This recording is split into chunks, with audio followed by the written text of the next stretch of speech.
देखो बेटा, पिछली क्लास में हम लोगों ने ये पढ़ा था कि मोनो हेलो डेरिवेटिव क्या होते हैं क्लासिफिकेशन में। दूसरा पढ़ा था हम लोगों ने हाँ डिग्री के बेसिस पर, और तीसरा पढ़ा था हाइब्रिडेशन के बेसिस पर। ठीक है, हम लोग अब टॉपिक उठाएंगे 10th क्लास का। ठीक है, क्या आपने पढ़ा नो एन नियो नियो, ये याद आ रहा है? कुछ पढ़ा हुआ? एक आइसो था, याद आ रहा है ये? याद आ रहे हैं? बताओ फिर ये क्या होते हैं। चलो ठीक है, मैं एक चेन लिखता हूँ, एक सीधी कार्बन की चेन जिसमें यहाँ पे Cl लगा हुआ है, एक और चेन जिसमें एक मैं ब्रांच कर देता हूँ, एक और चेन जिसमें ऊपर नीचे ब्रांच कर देता हूँ, एक चेन इधर बना देता हूँ जिसमें ऊपर नीचे एक और ब्रांच कर देता हूँ, इसमें Br लगा देता हूँ, और एक चेन इधर बना देता हूँ, इसमें भी Br लगा देता हूँ और यहाँ पर ब्रांच कर देता हूँ। ठीक है, आप बताएं नियो कौन है, आइसो कौन है और नॉर्मल कौन है? बताओ भाई। क्वेश्चन कठिन तो नहीं है? क्लास 10th का है? 10th का है ना? तो बताओ फिर।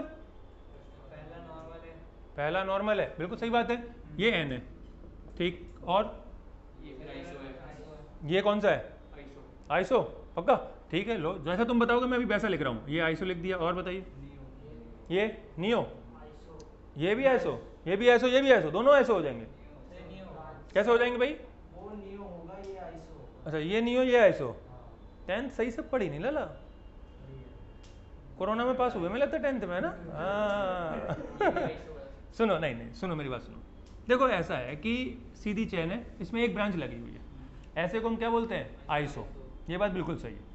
इसमें ऊपर नीचे ब्रांच लगी हुई है, लेकिन इसमें एक कंडीशन है, और यही कंडीशन समझाने के लिए टॉपिक पढ़ाया जा रहा है। कंडीशन क्या है कि अगर फर्स्ट कार्बन पर ब्रांच है तब हम इसमें क्लासिफिकेशन नहीं करते, क्योंकि ध्यान से देखो, अगर पहले कार्बन पे ब्रांच कर दी तो कल मैंने पढ़ाया था, कल पढ़ाया था ना जिसमें पिछले वीडियो में, कि ये देखो कितने तरफ कार्बन लगे हुए हैं, 3 तरफ कार्बन लगे हुए, और 3 तरफ लगे हैं तो डिग्री कितनी हो जाएगी? 3। तो हम इसको लिखते हैं टर्ड। बोलो, याद आया? याद आया ना? इसलिए ये नियो में क्लासीफाई नहीं होगा। अब यही चीज नियो कहां हो जाएगा? यहां हो जाएगा नियो, ये नियो हो जाएगा, क्योंकि फर्स्ट कार्बन को छोड़ के उस पर लगा दिया मैंने। समझ आया ना? लास्ट कार्बन लगाओगे तो चेन सीधी जाती, तो उसके अलग केस होते हैं, लेकिन अब फर्स्ट कार्बन पर ही अगर आपने ब्रांच लगा रखा है तो डिग्री में क्लासीफाई होगा। जैसे इसमें पहले कार्बन पर ही मैंने 2 तरफ कार्बन लगा रखे, तो ये 2 डिग्री मतलब सेकेंडरी क्लासिफिकेशन में जाएगा। ठीक है, एक नोट डालो और उसमें लिख लो, अगर फर्स्ट कार्बन पर आपकी ब्रांचिंग अवेलेबल है तो क्लासिफिकेशन डिग्री में होता है, 1 डिग्री, 2 डिग्री, 3 डिग्री, ऐसे 1 डिग्री और n एक ही जैसे होते हैं। ठीक है ना? तो ये दोनों एक ही है, समझ गए ना? और आइसो नियो अगर आपको फाइंड आउट करना है तो पहले कार्बन को छोड़ के फिर देखना है, समझ गए ना? पहले में देखोगे तो फिर डिग्री में चले जाओगे। बोलो, क्लियर है? इतने में कोई कंफ्यूजन तो बताइए, इसको नोट कर लो भाई।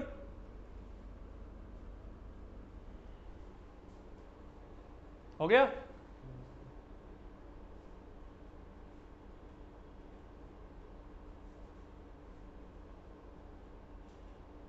ठीक, अब देखो, सुनो ध्यान से।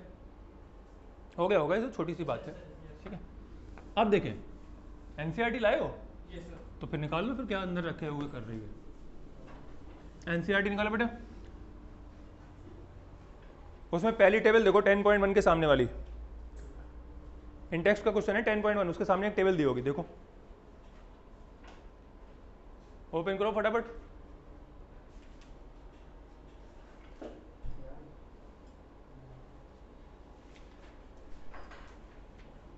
दिख रही है?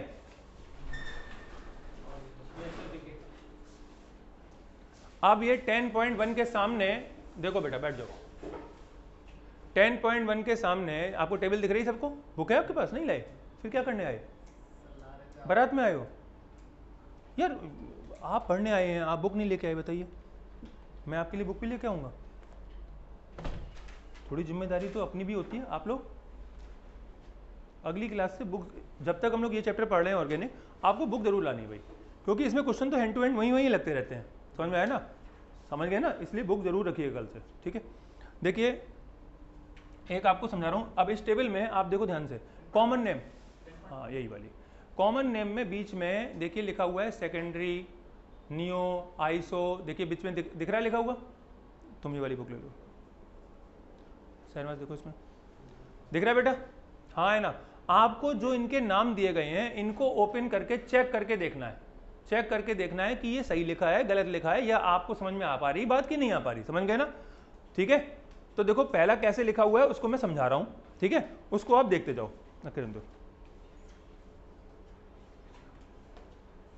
दिमाग ज्यादा चल रहा है क्या? देखो पहला क्वेश्चन लिखा हुआ है CS3, ऊपर देखते जाओ। जिन लोगों को बिल्कुल नहीं लिखना आता ये उनके लिए है, आपको आता है तो अपनी कॉपी पे करते रहिए, और जिनको नहीं आता ऊपर देखेगा। CS3 CH2 CH Cl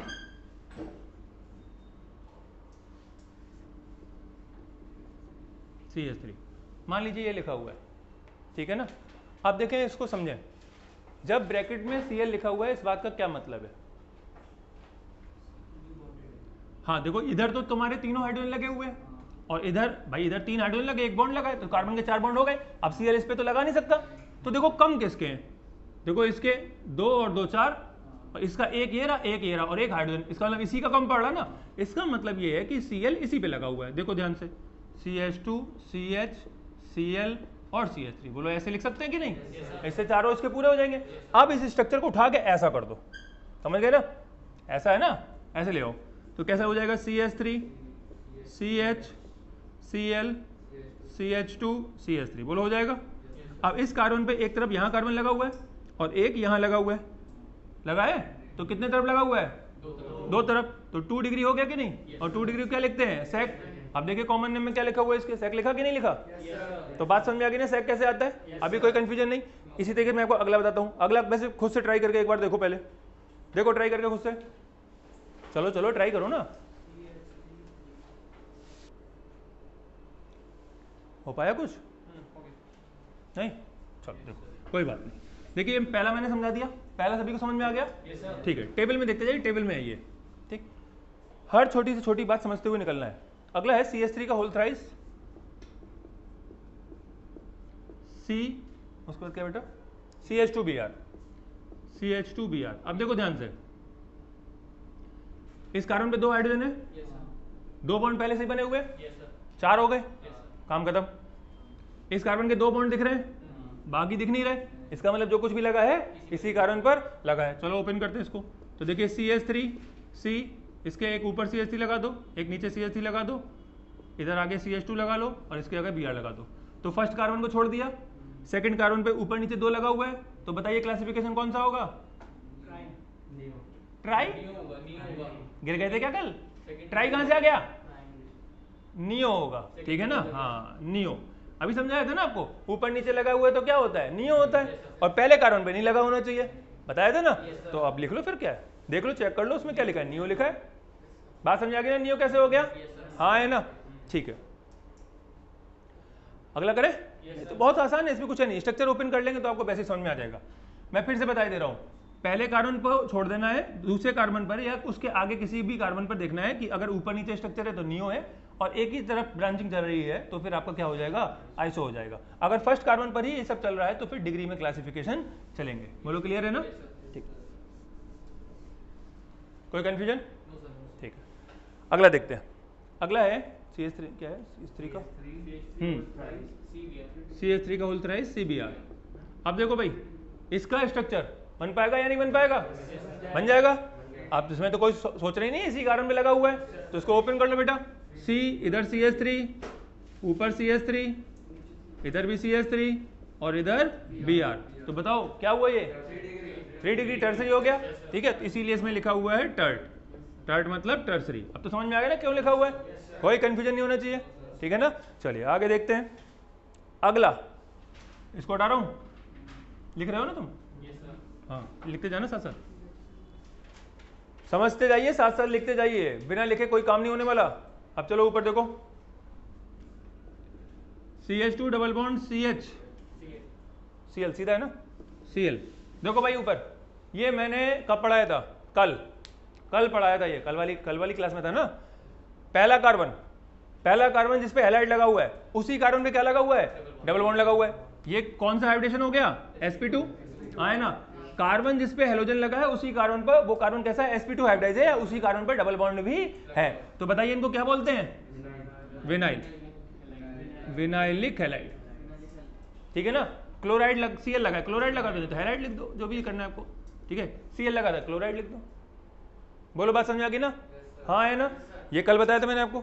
इसी तरीके से अगला देखिएगा, अगला है CH2 double bond CH single bond, क्या है बेटा आगे CH2 Br। अब देखिए जिस कार्बन पर Br लगा हुआ है उसके उस पर कोई डबल बॉन्ड नहीं है, तो ये हाइड्रेशन कैसा है sp3, और उसके अगले वाले कार्बन पे एक डबल बॉन्ड है, तो ये कैसा है sp2। ये बात समझ में आ गई? तो भाई ये वाले का नाम बता रहे थे पर कल, बताओ कौन क्या है? एलाइलिक, एलाइलिक, एलाइलिक है ना, एलाइलिक ब्रोमाइड हो जाएगा ये। क्या ये बात क्लियर हो गई? अभी इसमें कोई कंफ्यूजन नहीं, ठीक है। चलिए आगे बढ़ते हैं।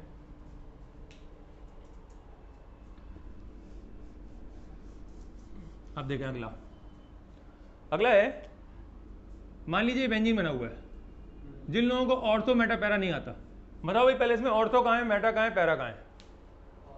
ऑर्थो दोनों साइड, हाँ, मेटा बीच वाले। ठीक है। एक काम करते हैं, जो भी मुझे इसका सही आंसर बता देगा कि इसमें ऑर्थो मेटा पैरा कहाँ हो सकता है, ठीक है ना, तुरंत उसको बढ़िया आइसक्रीम खिलाई जाएगी, कुल्फी एकदम रबड़ी वाली। अगर फंक्शनल ग्रुप जहाँ पे लगा हुआ है भाई नहीं, इसमें बताओ कहाँ है, इसमें कोई अगर मगर नहीं, फंक्शनल ग्रुप नहीं कोई भी। हाँ तो इन्होंने सही बता दिया है कि इसमें कोई भी नहीं है, क्योंकि ऑर्थो मेटा पैरा तभी डिसाइड होते हैं जब कोई फंक्शनल ग्रुप अवेलेबल हो। तो यहाँ पर अगर मैं कुछ भी चीज लगा दूं, सपोज OH Cl वगैरह कुछ भी, तो ये फिर ऑर्थो कहलाएगा, ये पैरा कहलाएगा, ये मेटा है, ये भी मेटा है, और ये भी ऑर्थो है। बोलो बात समझ में आ गई? हाँ है ना, ठीक है ना, कोई समस्या? ये तभी हो सकता है जब इसमें कुछ लगा हो। अगर बेंजीन भी लगाओगे तो वो तो पहली पोजीशन हो जाएगी, फिर ऑर्थो मेटा नहीं। पैरा, पैरा मैं बताता हूँ नीचे क्या है, देखो सुनो। जो लोग ये भूल जाते हैं कि ऑर्थो कहाँ है मेटा कहाँ है, देखो मान लो ये तुम हो, क्या नाम तुम्हारा? शिवांश। ये शिवांश है, ये शिवांश का सिर है, खोपड़ी ये रही तुम्हारी, ठीक है भाई। तो ये है फंक्शनल ग्रुप, मान लो OH टाइप का कुछ है ना, फंक्शनल ग्रुप, एल्कोहल हैलाइड कुछ भी, ठीक है। तो तुम्हारे बेटा पैर कहाँ होंगे? नीचे होंगे, तो ये रहा पैरा, ठीक है। और ये तुम्हारे मान लो हाथ है, तो यहां से क्या आएगी? ऑर्डर, है ना, समझ गए ना? अरे बदबू, आप तो समझ गए। तो ये हो गया ऑर्थो। और ये तुम्हारा जो, थोड़ा शरीर सही कर देता हूँ, ऐसा ऐसा ये थोड़ा पेट ऐसा निकला हुआ है, ऐसा था तुम्हारा, ठीक है। तो ये मोटा हिस्सा कहाँ है तुम्हारा? यहाँ रहा, तो ये हो गया मेटा, ये ऑर्थो मेटा, और सामने पैर, पैरा। अभी याद रहेगा कि नहीं रहेगा? धन्यवाद जी, आपका याद रहेगा तो ठीक है भाई। अभी कोई समस्या? चल आगे बढ़ते हैं। अब बाकी जो इसमें है वो आप खुद से कर लेंगे, क्योंकि उसमें और कुछ लिखा नहीं है, सिंपल नेम लिखे हुए हैं, तो हो जाएगा। बोलो क्लियर है ना? ठीक है, अब इसका क्वेश्चन कर लीजिए। अब आपको आगे पढ़ेंगे हम लोग, इतने में कोई समस्या किसी को नहीं। अब देखिए हम लोग ये पढ़ने वाले हैं कि रिएक्शन को करते कैसे हैं, ठीक है। अभी तक आप लोगों ने क्या किया? रिएक्शन याद करते रहे, पूरी 11th निकाल दी, रिएक्शन याद करते रहे। रिएक्शन याद नहीं करनी है, रूल तो उसके कई होते हैं, लेकिन मैंने अपने कुछ तरीके बना रखे हैं, उसमें मैं आपको सिर्फ 2 तरीके सिखा रहा हूँ। आपको 11th में मैंने कई बार ये बात सिखाई है, जिन लोगों ने पढ़ी है अच्छी बात है, नहीं पढ़ी वो सुन लें। कि पहला तरीका ये है कि आपके पास अगर डबल बॉन्ड है तो सबसे पहले डबल बॉन्ड को तोड़ के देख लो, ठीक है। और अगर डबल बॉन्ड कहाँ देखना है? कार्बन कार्बन के बीच में, फंक्शनल ग्रुप का डबल बॉन्ड नहीं देखना है, ठीक है। देखो टूट तो कुछ भी सकता है, हो कुछ भी सकता है, लेकिन एक नॉर्मल प्रोसीजर क्या कहता है वो बता रहा हूँ, ठीक है। और अगर आपके पास डबल बॉन्ड नहीं है, ठीक है ना, तो आप क्या करो? प्लस और माइनस होम कर लो उसको, और प्लस माइनस को जोड़ दो, ठीक है ना। तो जैसे एक क्वेश्चन लिखता हूं, समझ लो, आपको रिएक्शन आए अथवा ना आए, आप इस तरीके को फॉलो करिए। नहीं आएगा मुझसे पूछ लो, रिएक्शन आ जाएगी, ठीक है। तरीका मेरा है, मैं तुम्हें बताऊंगा कहां से कैसे करना है, ठीक है, कहां पर क्या लग गया। तो देखो जैसे मान लो लिखा है CH3OH और रिएक्शन करवा दी तुमने सपोज KCl की या HCl की, तो अब देखो इसमें कहीं डबल बॉन्ड दिख रहा है? नहीं दिख रहा है। तो बेटा इसमें क्या होगा? ये प्लस हो जाएगा, ये माइनस हो जाएगा, और ये वाला भी क्या हो जाएगा? प्लस माइनस हो जाएगा। तो चूंकि डबल बॉन्ड दिख ही नहीं रहा, तो ये आराम से प्लस माइनस जुड़ जाएंगे, हाँ है ना। मैंने एक बार एग्जांपल भी दिया था, तुम्हारा नाम क्या है बेटा? आशीष। ये आशीष है, बिल्कुल डायमेंशन के हिसाब से बना रहे हैं, चिंता मत करो आशीष। कॉपी बना एकदम बिल्कुल। चश्मा लगाया था? अच्छा चश्मा लगा था, ठीक है भाई, ये आशीष है, ठीक है। अरे स्नोमैन की नाक भी होती है, सींग कहाँ बनाए हैं? सींग नहीं है पागल, चश्मे की डंडी है यार, ठीक है। और ये आशीष की बीबी है, बहुत ही सुंदर एकदम, हाँ दुबली पतली सी, ठीक है भाई, हाँ। और तुम बहुत हंस रहे हो, ये लक्ष्य है, शहनवाज, ठीक है, ये शहनवाज है, चलो कोई बात नहीं, ठीक है, ये शहनवाज है और ये शहनवाज की बीवी है।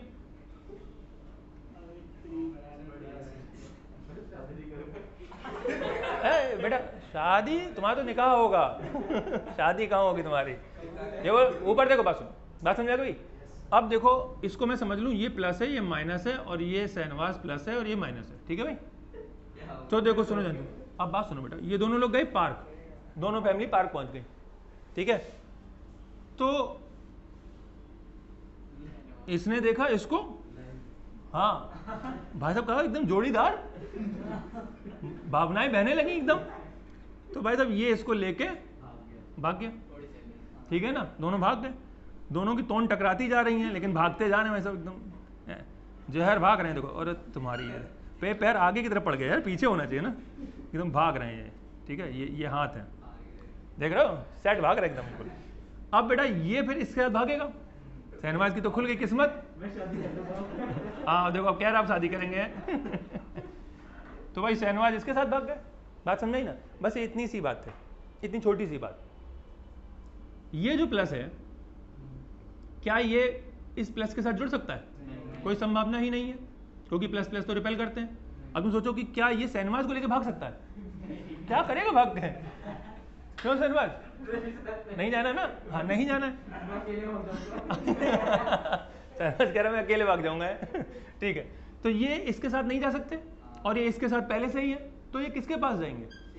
जाहिर सी बात है ये Cl के पास ही जाएंगे, तो CH3 और Cl बन जाएगा, बोलो हाँ या ना? ठीक है बेटा, और फिर ये इस वाले के पास चला जाएगा, ठीक है, और क्या बन जाएगा? H2। हो गया आंसर खत्म। क्या है इसमें कठिन है बताइए?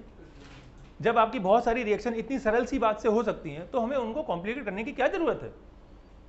बात क्लियर है ना? इसको नोट कर लो कहीं करना तो।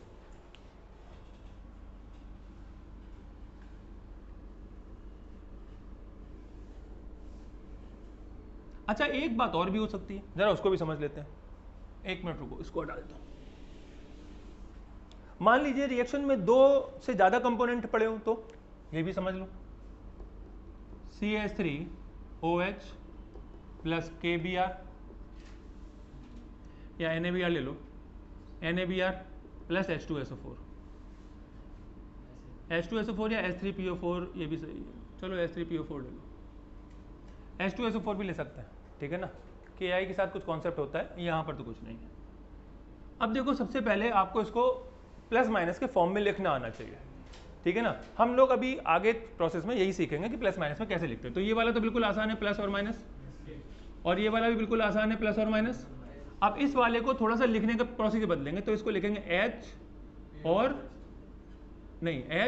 H2PO4, तो ये प्लस हो जाएगा और ये माइनस हो जाएगा। बोलो ये बात समझ में आ गई? ठीक है, इतनी बात क्लियर है। अब यहाँ पर 3 कंपोनेंट है, मान लो मुझे इस Na को निकालना है, तो मेरे पास एक माइनस तो ये अवेलेबल है और एक माइनस ये अवेलेबल है, तो मुझे पता ही नहीं चलेगा कि कौन से माइनस से निकले, ठीक है ना। ऐसे आंसर नहीं दे सकते NaOH आपने बोला है, नहीं, ये जरूरी नहीं है कि वो आंसर हो। तो उसका तरीका समझो कैसे। ये यहाँ पर किसी और को बना लेता हूँ, ये दृश्य है, ठीक है भाई, हाँ ये दृश्य है, ये दृश्य हैं, ये इनकी वाइफ है, और ये कौन था? शहनवाज है, ये इनकी वाइफ है, ठीक है। और यहाँ पर एक और आदमी का इंट्रोडक्शन करते हैं, लक्ष्य, ये लो, ये लक्ष्य है, ठीक है। और लक्ष्य के तो पास वाइफ है नहीं, तो इनके पास एक कुत्ता है और कुत्ता लेके घूम रहे हैं पार्क में। अब भाग नहीं है वाइफ तो सबके पास होती है क्या यार है? आदमी अपने नसीब के साथ आता है। सलमान खान नहीं है ये सुनो बात सुनो। तो भैया जी अब बात ये है कि जो दृश्य है ये प्लस है, अब ये प्लस किसके साथ जाएंगे? इस माइनस के साथ जा सकते हैं, इसके साथ तो है ही, और ये कुत्ता को भी लेके भाग सकते हैं, मोटी को भी लेके भाग सकते हैं, तो किसके साथ जाएंगे ये? इस बात का आंसर तब तक नहीं मिल सकता जब तक देखो कौन किसके साथ भागने वाला है, क्योंकि हर सभी के पास दो दो पॉसिबिलिटी हो गई ना, तो आपको कम से कम एक पॉसिबिलिटी सही पता होना चाहिए। जब तक आपको एक सही पॉसिबिलिटी नहीं पता तब तक आप इन चीजों का आंसर नहीं। दो वाले में तो यही होता है, एक प्लस उसके बाद एक माइनस इसके पास, लेकिन यहाँ पर तीन है, तो तीन जब आपके पास कंपाउंड आ जाएंगे तो कम से कम एक आपको मालूम होना ही चाहिए, अदरवाइज आपका निकलेगा नहीं है उसका आंसर। बोलो बात क्लियर होगी? तो देखो भाई दृश्य, जाहिर सी बात है कि इसके पास इतनी सुंदर वाइफ है, इस मोटी को लेके क्यों जाएगा? तो हाँ, तो दृश्य ने क्या किया, दृश्य भाग गया इस कुत्ते के साथ। हाँ, जो भी मतलब तुम ले गए या कुत्ता तुम्हें ले गया, उससे कोई अंतर नहीं पड़ता, ठीक है, ये प्लस माइनस है। अब देखो ध्यान से, जब दृश्य इसके साथ चले गए तो लक्ष्य किसके साथ जाएगा? अगर लक्ष्य दृश्य की वाइफ के साथ भाग जाता है तो ये इनका तो कुछ काम ही नहीं हुआ, इनका कुछ रोल नहीं बना, तो लक्ष्य को मिलेगी मोटी। कौन मिलेगा? लक्ष्य को मिलेगी मोटी, ये बात समझ में आ गई? और शहनवाज को मिलेगी, हाँ, सुंदर सी बीबी। खुश हो गया लड़का है, तो बात समझ में आ गई ना? इसका मतलब समझने का प्रयास करिए। क्या बेटा? नहीं बेटा, नहीं नहीं नहीं, आप ये देखो कि जब ये मोटी भाग रही है, आप इस सिनेरियो, आप अपने बारे में समझें जरा। ये मोटी भाग रही है और ये इसका हाथ है और ये, हाँ, ये तुम हो हवा में, ये जमीन है, सॉरी एक हाथ रह गया, समझ में आया ना? हाँ, तो ये कहने के लिए है कि तुम मोटी को लेके भाग गए, लेकिन इस सिनेरियो से देखो कि कौन किसको लेके भाग रहा है। समझ गए? तो बात समझ में आ गई भाई, हमें तीनों फैक्टर मिल गए। अब यही चीज हम रिएक्शन में अप्लाई करते हैं। सुनो, अगर तीन टर्म्स की रिएक्शन है तो आपको सबसे पहले एक टर्म सही से पता चल जाना चाहिए। हाँ, अगर एक भी नहीं पता नहीं चल पाएगा तो फिर इस पजल को आप सॉल्व नहीं कर पाएंगे। समझ में आ गया ना? तो जर्नली देखिए, कोई भी बात बताई जा रही है, अगर वो 100% हो जाती तो रूल बन के आ जाती, तो 100% नहीं है, लेकिन मान लो मुझे एक भी रिएक्शन नहीं आती और मेरी 80% रिएक्शन सही हो रही है, तो बेटर है हम उस रूल को समझ लें। समझ गए ना? 80% तो कामयाब कर ही रहा ना आपको। तो आप ये समझें कि सबसे पहले हम लोग क्या करते हैं, एक एलिमिनेशन सिस्टम समझते हैं कि सबसे पहले चीजों में से हम किसको निकालेंगे। ठीक है ना? ये नया है, ये नहीं पता। कौन? शिवांश को, आशीष को, ठीक, सागर, ठीक है, चले चले। आप देखें बेटा, यहाँ पे समझ ली मैंने आपकी बात। बाबू इतना शोर मचाओगे तो इस वीडियो में भी आवाज़ चली जाती है। ये लो भाई, सागर बना दिया, कैप लगा के आते हैं, सागर बना दी मैंने, और ये सागर बैठे हुए हैं। देखिए इसका जो एग्जाम्पल दिया ये तो बड़ा फूहड़ सा है, लेकिन आपको समझाने के लिए बहुत अच्छा है। ये सागर बैठे हुए हैं, ठीक है, ड्राइंग अच्छी नहीं है तो पैर तो ठीक है, नहीं नहीं नहीं, आप बैठो बस, ठीक है। ओह सॉरी, थैंक यू बेटा, पैर थोड़े बड़े कर दिए हैं, उम्मीद है अब तो नहीं टच हो रहा है। ठीक है भाई, हाँ है ना? शिवांश को बहुत एक्सपीरियंस है जाने का, और उम्मीद है आप समझ गए होगे ये कहाँ बैठे हुए हैं। ये लोटा है, और जिसकी अभी भी बत्ती नहीं जली वो समझ ले भैया ये झाड़ी है। और अब तो समझिएगा शिवांश कहाँ हो, हाँ है ना? ओ सॉरी सागर। तो बेटा अब आपको ये समझना, जी मैं आपको क्यों समझा रहा हूँ, पेपर के टाइम अंडर प्रेशर आपको याद नहीं आएगा कि सबसे पहले क्या एलिमिनेट करना था और क्या निकालना था। ऐसी चीज़ों से तुम्हारे दिमाग में रिकॉल रहेगा, तुम जल्दी से याद कर पाओगे, जब भी बैठोगे तब याद आ जाएगा यार क्या पहले निकालना। तो अब तुम बताओ सागर, क्या सबसे पहले एलिमिनेट होता है, क्या निकलता है सबसे पहले? गए नहीं क्या कई साल से? कुछ नहीं निकलता, खाली चला गया, कभी कभार मिस फायर हो जाता है।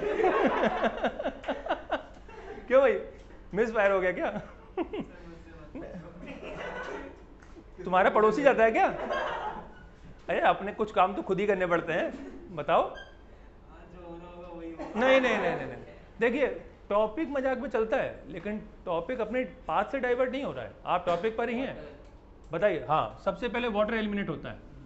अब कल ध्यान से देखना, ठीक है, सबसे पहले वाटर एलिमिनेट होता है, फिर गैस, अब टॉपिक पर आ जाओ, फिर एसिड। अब एसिड निकलेगा नहीं, समझ में, समझा रहा है खाली, एसिड, बेस और नॉन कंपाउंड। नॉन कंपाउंड, ठीक है, नॉन कंपाउंड क्यों? क्योंकि जब हम ये चैप्टर पूरा कंप्लीट करेंगे और इसके आगे के 3 चैप्टर और कंप्लीट करेंगे, उसमें हम लोग तकरीबन 3 टाइम्स ज़्यादा जो बोर्ड में आपकी रिएक्शन आने वाली हैं उनसे 3 गुना ज़्यादा रिएक्शन पढ़ चुके होंगे, तो कोई अननोन कंपाउंड आपके लिए बचा नहीं होगा। इसलिए आपने जो पढ़ रखा हो उन्हीं में से ही कंपाउंड कोई ना कोई निकलेगा, तो 100% वो आपके नॉन ही होंगे। समझ में आया ना, इसलिए मैंने ऐसा लिखा है।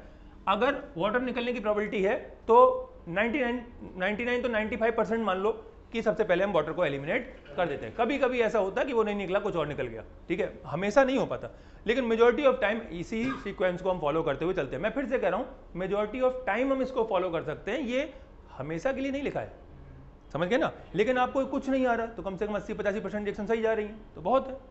तो अब इसको इसमें लगाओ। सबसे पहले मैंने पानी H और OH निकाल दिया, क्या ये बात समझ में आ गई?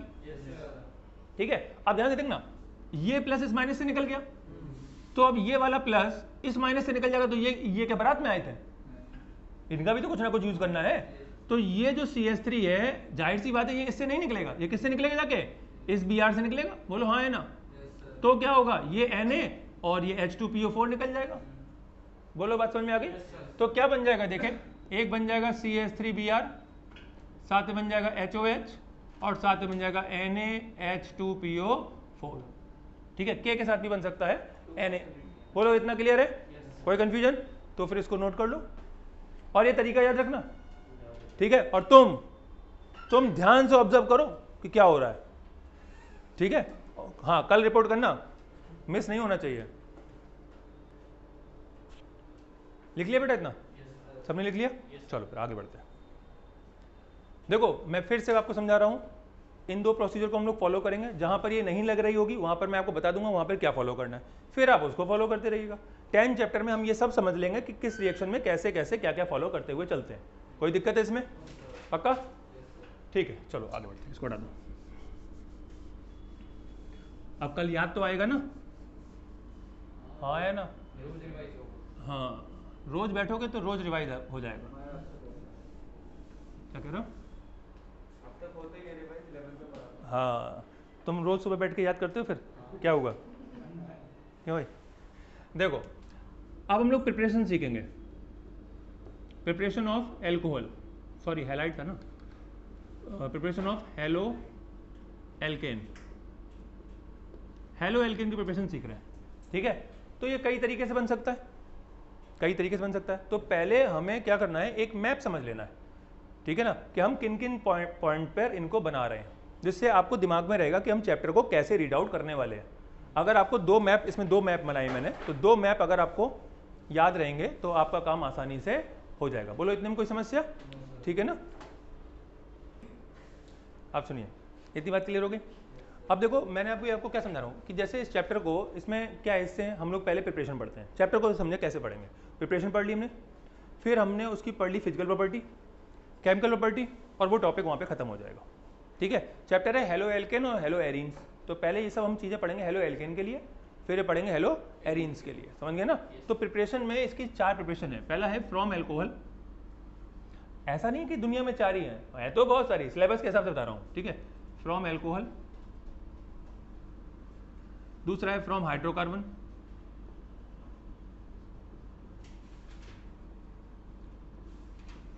हाइड्रोकार्बन में single bond, double bond, triple bond, ये सारे बॉन्ड आ जाएंगे, ठीक है ना। तो ये नहीं कि हाइड्रोकार्बन का मतलब सारी करेंगे, पहला सिंगल बॉन्डेड हो या डबल हो या ट्रिपल हो, तो इसमें उसके टाइप बन जाएंगे, ठीक है। एक और होता है हेलोजन एक्सचेंज, हेलोजन जानते हो ना, कल मैंने आपको समझाया था, है ना। तो बाय हेलोजन एक्सचेंज,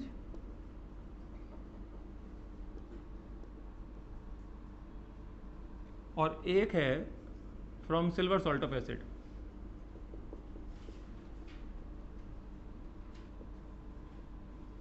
तो ये 4 पॉइंट पर हम इसकी प्रिपरेशन पढ़ने वाले हैं। इतने में कोई समस्या है? ठीक है, लिख लिया, नोट कर लिया। देखिए ये दिमाग में होने चाहिए कि प्रिपरेशन के अंदर हम लोग 4 पॉइंट पढ़ने वाले हैं, ठीक है ना। नोट करो उसको फटाफट, खड़े मत रहो, बैठे मत रहो, समझ गए ना। अब हम एक एक करके देखो, अगर तुम्हें मैप याद रहेगा, एक चैप्टर का एक तरीका याद रहेगा कि हम चैप्टर के अंदर किन किन पॉइंटों को पढ़ रहे हैं, तो वो सारी बातें याद हो जाएंगी।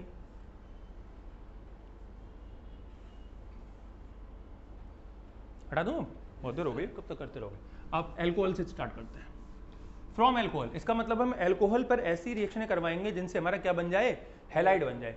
तो देखें, देखो बेटा, मान लो लिखा है CH3CH2OH, ठीक है। 2 कार्बन का लिख लो, 1 कार्बन का लिख लो, 5 कार्बन का लिख लो, इससे कोई अंतर नहीं पड़ता, ये एल्कोहल ही रहेगा, ठीक है। अब आपने इस पर रिएक्शन करवा दी HCl की, HBr की, किसी की करवा लो, HI की, यहाँ पर करवा लो NaBr और H2SO4 की, ठीक है। एक करवा ली आपने Ki प्लस H3PO4 की, एक करवा ली PCl5 की, SOCl2 की और PCl3 की। तो ये मेन रिएक्शन हैं जो आपके अल्कोहल से हैलाइड बनाने में काम आएंगे। मैंने अभी यहाँ पर कैटालिस्ट के लिए नहीं लिखा है कुछ भी। अभी आपको मेरा टारगेट है, आज का टारगेट है कि रिएक्शन कैसे होगी कंप्लीट वो सिखाना। कैटालिस्ट में आपको रिएक्शन कंप्लीट करते करते आपको बता दूंगा, ठीक है। वैसे मैं मोटा मोटा बताता हूँ, जितने भी एसिड है, ठीक है ना, अगर उनके लिए आपको रिएक्शन करवानी है तो आपको थोड़ा सा H2SO4 डालना पड़ता है। तो या फिर यहाँ पर तो या तो H2SO4 लिख दो या फिर H पॉजिटिव आयन लिख दो, इसका मतलब है एसिड की प्रेजेंस में।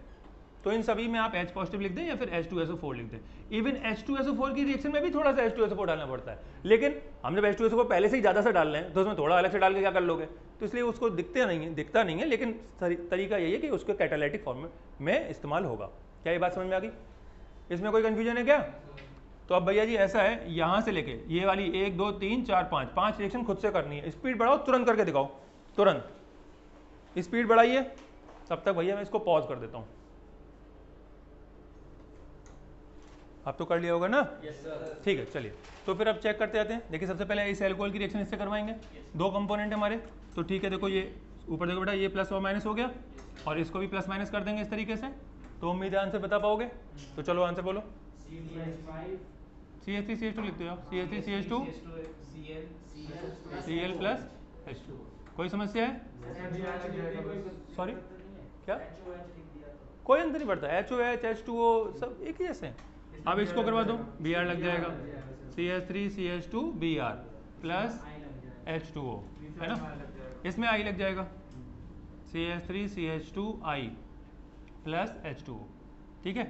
अब इस वाले में रुको रुको रुको, ना ना ना ना ना, ऐसे नहीं। सबसे पहले H2SO4 को तोड़ो, HSO4 H, इस तरीके से लिखो प्लस और माइनस, ठीक है। फिर ये आपका हो गया प्लस माइनस और ये तो प्लस माइनस आई। अब मैंने आपको क्या बताया, सबसे पहले क्या एलिमिनेट करते हैं, वाटर। तो ये H, ध्यान से देखो बेटा, ये वाला H किसके साथ निकल जाएगा, इस OH के साथ। अब ये प्लस इससे जुड़ेगा तो ये क्या करने आया था, वही बात। तो ये किससे जुड़ेगा, Br से, और Na जुड़ेगा उससे। बोलो क्लियर है ना? हाँ है ना?